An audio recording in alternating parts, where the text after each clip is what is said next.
Hello guys! Alam nyo ba guys, may bagong update po ni Facebook Meta. Ayan po sa atin pong payout method. Ayan guys, kung nakikita nyo po yung nasa taas. Ayan, so hindi ko lang po sure guys kung meron na rin po ba kayo ganito. Kaya i-check na rin po ninyo sa inyo pong payout settings. Ayan, so or hindi ko rin po sure kung lahat na po ba totally po na implemented na po yung ganito po na meron na pong ganito sa lahat po ng mga Facebook users. Guys, so sa mga nagkakaproblema nga po sa kanila pong payout setting, baka eto na po guys yung sagot po sa inyo pong problema. Kaya panoorin nyo po ito pong video po na ito hanggang sa dulo para may explain ko po sa inyo kung ano po yung meron po dito at para mag-guide na rin po kita.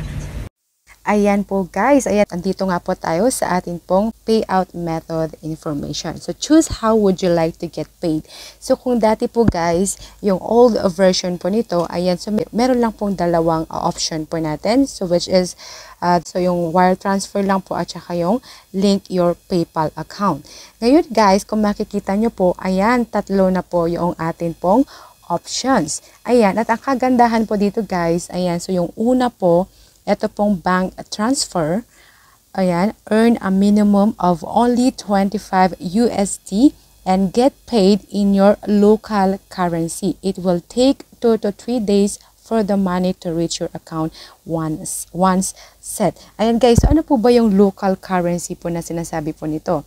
Ayan, so ito pong local currency po nito guys, kung nasa ang lugar po kayo, ayan, kung nasa Pilipinas po kayo, kung ano po yung bangko po dyan sa Pilipinas, yan po yung local currency po. Yan po yung local currency po na tinutukoy po dito. So halimbawa, ayan, so para po makita po natin yung full details po niya, ayan, subukan po natin, pindutin po ito pong bank transfer.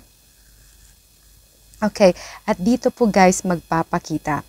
Okay, so yung bank country po niya guys is Philippines. Okay, yung bank account currency guys, ang kagandahan po dito guys, ayan. So pwede nyo po siyang piliin kung gusto nyo po ba is peso or USD po. Ayan, so of course Pilipinas is peso po dapat. And then kailangan nyo lang po siyang fill upan. Ito pong personal information nyo po na hinihingi po dito. Ito pong first name, ayan, middle name. Ayan, optional naman po yan, yung surname at saka yung bank name guys. So, ito nga po guys, yung mga local bank po natin. Ito po yung local currency. Okay, so i-click po natin.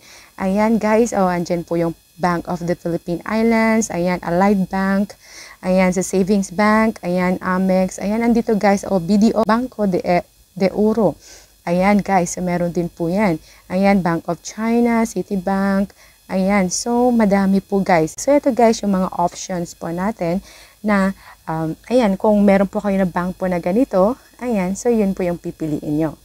Ayan, pagka yun po yung pinili nyo po as your payout method. Ayan, so dito po guys sa so ibalik lang po natin. At dito po guys sa wire transfer. So dito nga po guys yung wire transfer. So earn a minimum of 100 USD to get paid. It will take 7 to 10 days for the money to reach your account once set. Wire transfer are in USD and may have higher fees.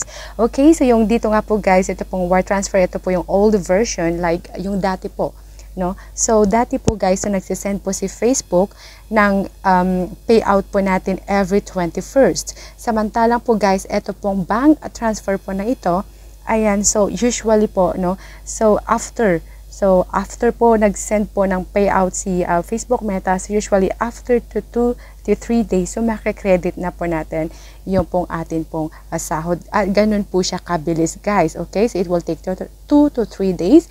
And ang kagandahan po talaga dito guys is yung minimum threshold na lang po natin na kailangan po nating ma-meet para po ma-payout po natin ang atin pong sahod ay 25 USD dollar na lang po. Kaya napakaganda po guys kung ito po yung pipiliin po natin. So, ayun lang po guys. Sana po malinaw po ang ating lahat.